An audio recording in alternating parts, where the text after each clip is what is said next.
that kind of synergy between the two of you, where your interest in studying landscape came from looking at the landscape and images of the landscape, and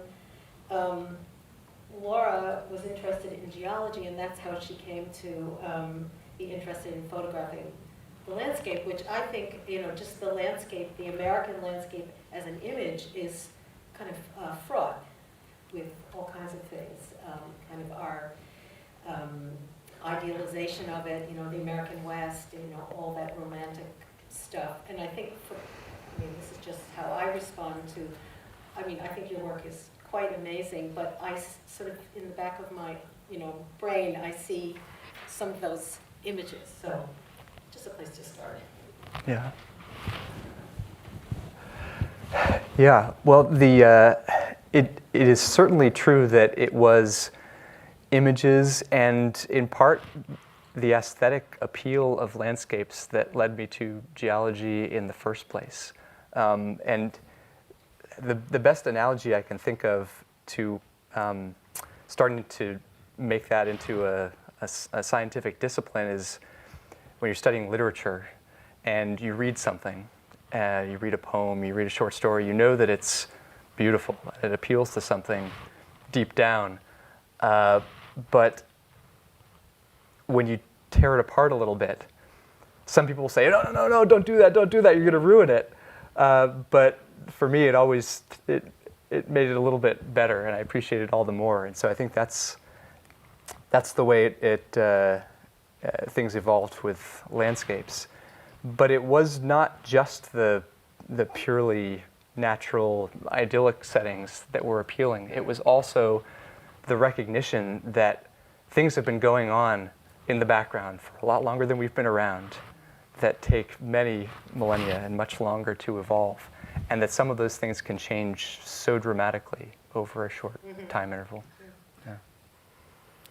Yeah, I think for me it was the idea that the landscape could be so expressive, that I was working with portraiture, and I thought people were the only interesting thing. And then I had this opportunity to be exposed to a landscape that was as dramatic as people can be. So it was really a revelation for me to start that way, and then to understand how to, over a long time, but just starting to try to understand how to collapse landscape, people's activities, stories, history, politics, all of that into an image, and that it was possible for other people to read those images. Mm-hmm. Iceland's a particularly good example of that. We were talking just before the evening started about the landscape history there, and in addition to some of the things that you showed in your images, we were recalling the fact that one of the most striking things about the Icelandic landscape is the total absence of trees, right, which dates back a little bit farther, but is also a product of human activities there. And so it has fundamentally transformed the landscape even before there were geothermal power plants, and made it starkly beautiful in a way, but you're still conscious of that impact. I'm always drawn to those starkly beautiful places. Like I loved when you took the trees off, because that's why that's why I go to deserts. It's because you can see it. Yeah. It seems, Taylor, that even sort of the most profound science, at least that we saw, they were it was beautiful to see, so the patterns and the kind of parallel of the patterns. So that's kind of interesting. I mean, is that just because that's how we perceive them? Well, maybe partly because we tend to work on things that appeal to the human eye, right? So I think it's not a coincidence. And we use all kinds of techniques to make measurements of topography, but the best digital processing device is actually right here, right? And so part of it is our bias, because we're drawn to things that are striking about landscapes, including the patterns you saw. But they're also really valuable because they're important clues. And when you see a strong pattern form like that in a landscape, it's like it's screaming out at you, trying to tell you something. And the challenge is to figure out what it's saying, because you don't always speak its language at first. But absolutely, those are reasons that we're drawn to working on visually striking Again, landscapes. that's that parallel between what an artist is drawn to and does and scientists. So. Yeah, actually, when we first chatted, it was sort of, for me, like a little like eureka, like, oh, it's this saying, or it's, we're both, or maybe just it's a human, trait of being a human being is that, that is compelling. So. Let's see. You both talked about and demonstrated the human effect, our human effect on the land. So I just thought we could sort of talk about that a little more. Yeah, so what do you think about that? Where to start? Yeah, where to start? I mean, are you an advocate of the Anthropocene, or do you think we're still in the Holocene? Yes. Well, that is a question that's actively being debated by the people who make the official decisions. So the background here is, as many of you have probably heard, is that it's been proposed that we are now in a different geologic epoch. People are calling the Anthropocene, which, as the name suggests, is a time period defined by substantial human impacts on the geological environment that you would be able to recognize in the geologic record in the future.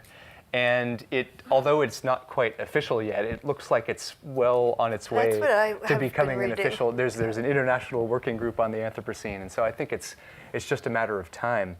One of of course, we could point out many different ways in which human activities have changed the geologic environment and the natural environment that could be used to define the Anthropocene, whether it's climate change and fossil fuel emissions, whether it's nuclear tests, whether it's impacts on soil, like fertilization, contaminants, changes in tilling and grain size.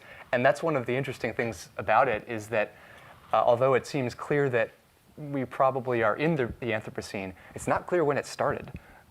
You could place it, in the opinion of some, you could place it at the origin of agriculture, 10 or 12,000 years ago. I suppose you could even place it as far back as the hunting to extinction of the megafauna, the huge mammals that used to live in North America when people arrived from Asia. But then others place it at the spike associated with some of the first nuclear tests. Yeah. So that's one question, is even if we're in it, how do you define it? When did it and how start? do you see it? Yes.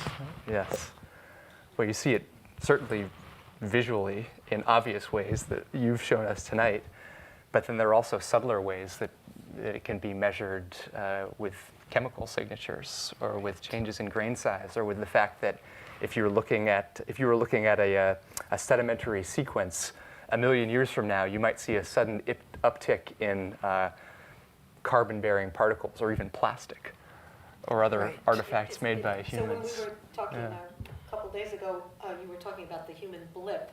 So is that what you're alluding to? Is that like that little space is like how we change things? Mm-hmm. Yeah. So far, it depends on which of those various signatures you're talking about. In some cases, it's blipped up but hasn't come down yet, right? And in many cases, maybe increasing in intensity. Yeah. It certainly seems to be increasing in intensity, measurably.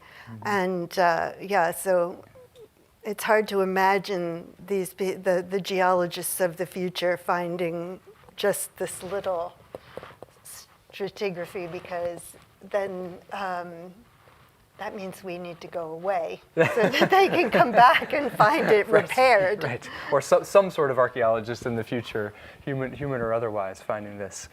That brings up another interesting point, because you would think if it is humans who are coming back and discovering this, well, of course they would know, right? Because presumably the stories have been handed down and all this has been documented. And yet, it's clear already that there are signs of the Anthropocene that humans have forgotten about and rediscovered. There's a wonderful example of this that was it was the cover story on Science Magazine about 10 years ago by Steve Walter and Dorothy Meritz at Franklin and Marshall College. And the story they told was about rivers that drain to the Atlantic and the East Coast, which had been studied by geologists to try to understand why they take these meandering paths and cut down through sediment. And what geologists soon discovered, especially after radiocarbon dating became available, was that if you go down to the base of all those sediments that the rivers have cut through as they follow their meandering course, you find these logs. And they're surprising logs. And in some cases, they're radiocarbon dated to only 200 years ago. And it turns out that what happened was that early colonists, to generate power, of course, didn't have electricity, didn't use fossil fuels. They used water power. And so they built mills. And in a lot of areas in the northeastern US, there was one water mill per square kilometer. They were everywhere. And what happened was they built dams to create these mills, which then filled in with sediment over the course of the next couple of centuries. And the rivers, which previously had occupied these broad, swampy valley bottoms, cut down through the sediment when the dams rotted away and disappeared. And then came the early physical geographers and geologists to study these natural rivers when in fact they were not. So sometimes we do forget.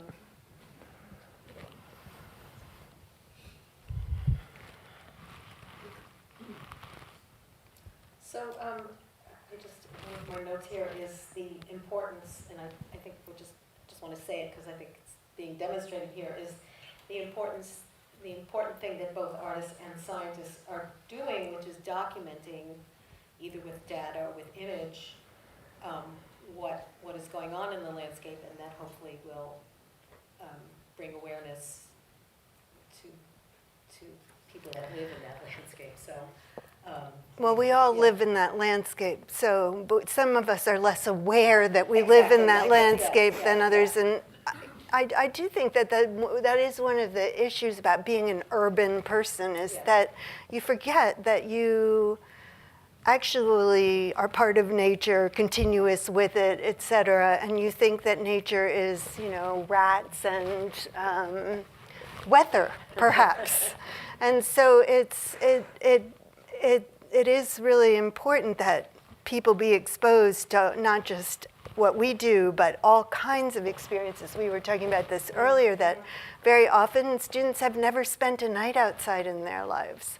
They don't have the kinds of experiences of going and actually physically being in space and in a place where they might pick up a rock and think that a rock was something other than just heavy. So it's complicated as we become a more and more urbanized world. I mean, only 20% of people in America now live in rural landscapes. That's a big shift, and we don't tend to understand the complexities of a world we don't live in. I think one other way to address that is a way in which visual art, and especially photography, and natural science are very similar in that we are both trying to document what we see and understand it. And that in science, ultimately, that's what it comes back to. It is what's actually happening out there. What can you measure? There is such a thing as a fact that can be characterized. And the ultimate test of any idea is whether it is consistent with what you can actually observe and measure in nature. So I think the act of understanding through documenting things in the natural world, trying to build an understanding of that, and then coming back and holding up what you think you understand against what's actually out there is really, really important. I made a note when Laura said that a photograph is a moment in time of what you're looking at. So it's a partial record. So, that's probably a motivation to keep trying to make a record because it's always imperfect, kind of, right? Well, it's always imperfect, but I'm not too worried about that. I'm much more worried about, can the photograph communicate something beyond the data? Can it be more profound than just the data, or which I think geology also has a big relationship with that? How do you build something that has a relationship to truth, but also where you're choosing your moment? I mean, one of the things I find most astonishing about photography is that you can't go back. If you miss your moment, you can keep going back day after day and looking for that same thing. But it's like the kid with the pond, in Iceland. That moment was never going to happen again. I could wait for that through the Anthropocene. Yeah, I think that's what is also compelling to the viewer is, somehow recognizing that we are participating in a moment that you saw. So, something I want to bring up and then extend to the audience, which is, again, from our earlier conversation, which is the sort of underlying idea of place, in quotes, big idea, and the strong bonds most of us have, to a particular place, to the homeland. And I was also thinking wondering, Laura, if the scale of your work has something to do with that.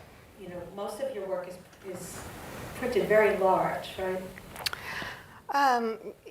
Medium to large, yes. It's getting smaller. Anyway, I think thought it might be interesting for both of you to respond to that idea of place. Place is really central in my work. Place, there's a Eudora Welty quote, place above all else. And then also Cormac McCarthy says, the world of our fathers resides within us. Mm-hmm. And I think that that is really true. And even if it's not it's a very ineffable feeling, mm-hmm. but you know that there's truth in it. I'm sure later people will understand why we're connected to place in a way that has to do with chemistry and smell and other senses. But at the moment, it is still something that's somewhat abstract, and yet I think is really profoundly important and true.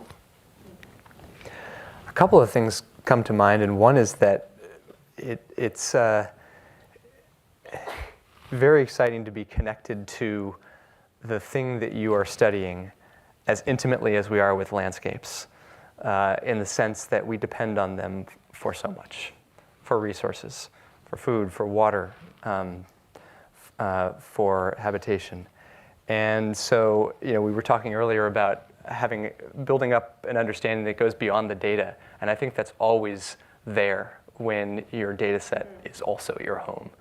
The other thing that often comes up, especially when thinking about Earth in comparison with other worlds and landscapes on other worlds, is how what you think defines your home, potentially uniquely, is perhaps not so unique in some cases. We looked at the slopes on Mars that were rounded the same way as they were on Earth, although perhaps by different mechanisms.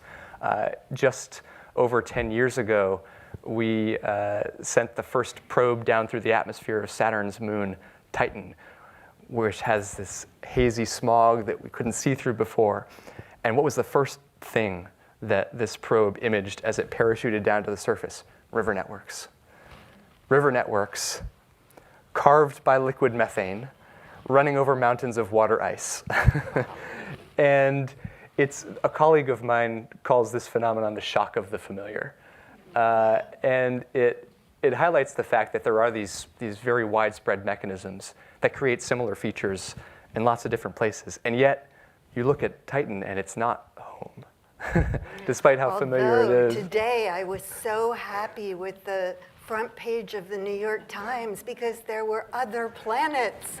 We can get out of here. So In just a few light years. Right. Start your watches. A good segue for, about 5 or so minutes of audience questions or thoughts. Does anybody? And I have the handheld mic, so Kayla, you can come and move it around. I have a question for Laura. And that is, you obviously have point of view in your photography. And how do you as a photographer spread that point of view through your work? How do you get other people to see it and to think about it the way you thought about it? well, I think that it's complicated. I exhibit my work. I publish books. I do what we're doing right now. I teach, and I've taught for a long time. And I don't ever talk about my work and within teaching, but I do. I think try to communicate the sense that it is important to develop ideas, that meaning is central to whatever it is that a student is doing, and that that visual language is communication as well, and more so. And so that's how essentially, that is essentially what I do.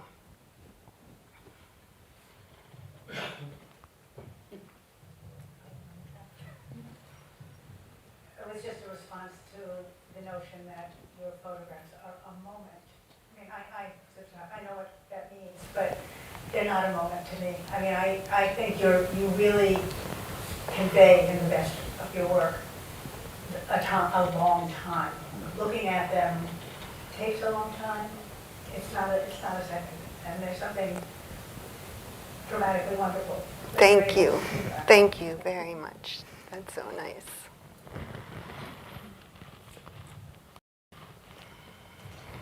Hi. I just want to ask the two of you to see what are you actually able to find in each other's work in these conversations a little bit more now that you might be able to incorporate in some ways in the way that you work, and what wasn't there before? That's a great question.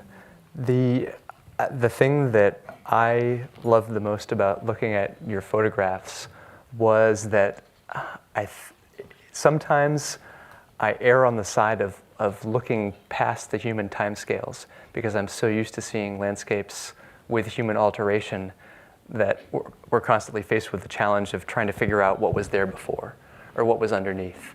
But the thing that was most striking to me tonight is the beauty of looking at them both together, and I think that could make me think differently about problems to try to solve about landscapes and how they have been altered. I found really interesting what Taylor showed tonight that had that reflected how life on Mars, not life on Mars, sorry, but how maybe right, how the formations on Mars have a similarity to what we see on Earth. And also just the whole idea of the overview of how rivers and animals are shaping the world. Because I tend to look at it in more specific ways and not in the big overarching way that he does. And also I had no idea about how visual geology has become in this digital age.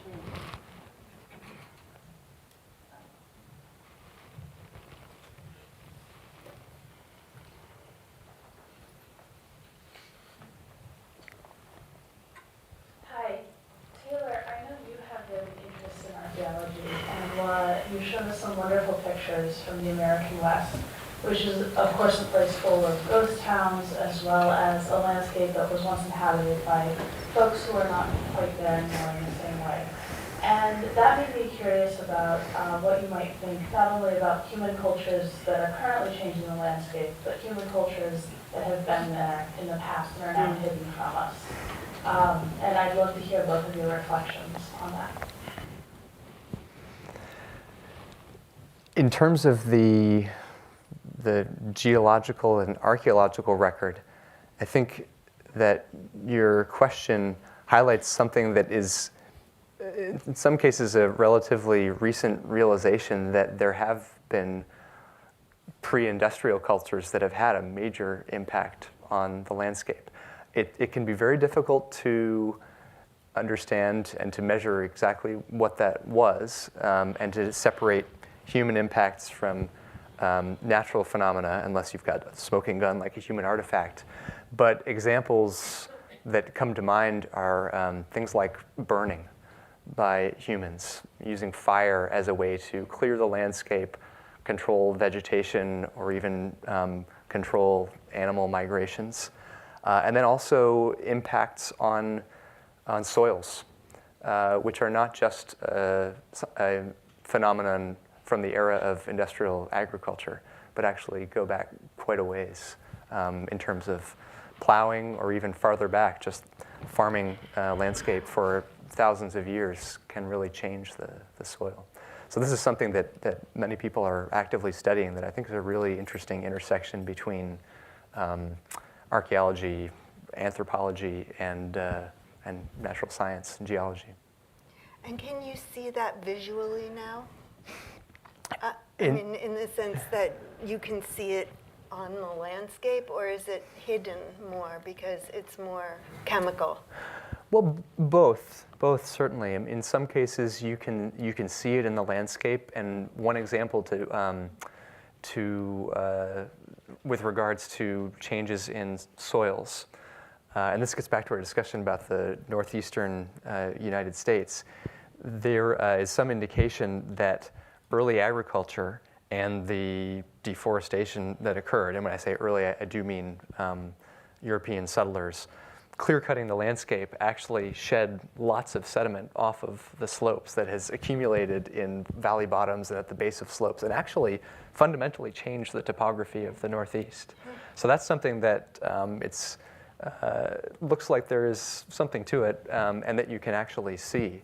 In some cases, it may be subtler, and again, with the history of vegetation, there's some evidence that prior to that clear-cutting that we had, these hardwood forests, we actually know they were there, but that there was actually a very open understory with wide spacing between trees. Some have suggested that that is also an artifact of human manufacture, perhaps burning. But then later on in the New England landscape, where I grew up, but I didn't know it at the time, but we're looking at a second growth forest from something that was clear-cut almost completely due to agriculture, merino wool, and all kinds of things. Yeah. For me, that's a harder question because I have to be able to see it, and so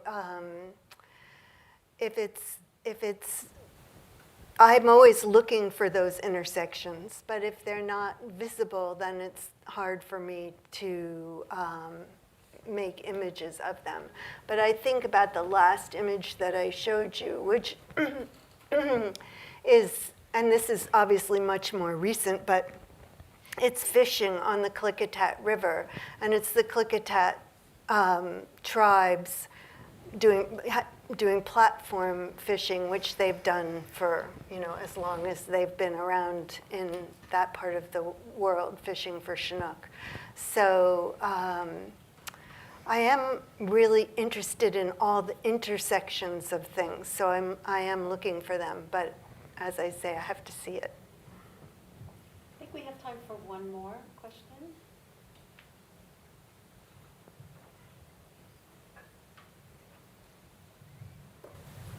Hi, this question is for Taylor. You showed one of the earlier images shows the geological structural patterns like the river valley and how the mountain towns are all rounded on it because of disturbance. Do you have like a contrasting example of where disturbance is less and then you see the structure that is quite different?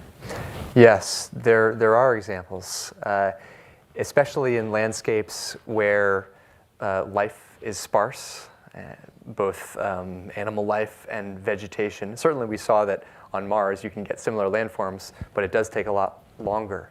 So if you look in places like Badlands, for example, where you often see these branching river networks cutting little rivulets almost all the way up to the top of the ridgeline. And the ridgeline is just a knife edge. And that's an interesting jumping off point for a discussion of what landscapes have looked like throughout geologic time, because we've only had life on land for about 450 million years. Before that, there were no plants with roots or stems living on the continents. There were no animals. And so there were no little gophers to stir the soil, to produce it, to move it down slope. And so an interesting thought experiment is to ask, what did landscapes look like for that first 4 billion years of Earth history? And a lot of them probably looked more like Badlands, lacking a thick soil mantle, sharper, thinner water divides at the tops of slopes. We don't know for sure, but there are a few bits and pieces from the geologic record that suggest that things were different. Okay. Also, different ones. Since you said understanding past, try to help to predict the future. Do you have any predictions, like in directions that would be generally thinking about what? Well, I can give you one example from that last image I showed you of landslides.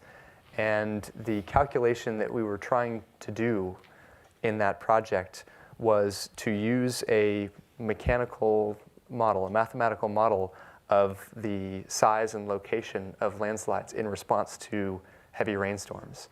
And we looked at that model in comparison with climate models that attempt to predict future patterns in precipitation.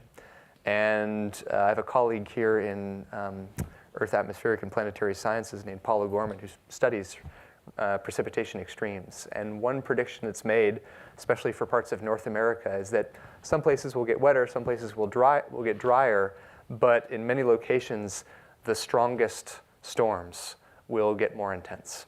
And so we tried to understand what that meant for both the size and the shape of landslides and where they occur on the landscape, but also the presence or absence of landslides. And so one interesting prediction was that whereas places that already experience landslides may develop larger ones that occur farther upslope, and that may shed more sediment volume down into the rivers, there may be other parts of the landscape that are densely forested that don't currently experience landslides where they might start to happen if rainfall extremes increase beyond a given level. And so that's a concrete prediction that's not 100% certain. We have uncertainties attached to it, but that we were attempting to make. I think we're going to leave it there, and I want to thank both of you for a wonderful and important conversation. Thank you.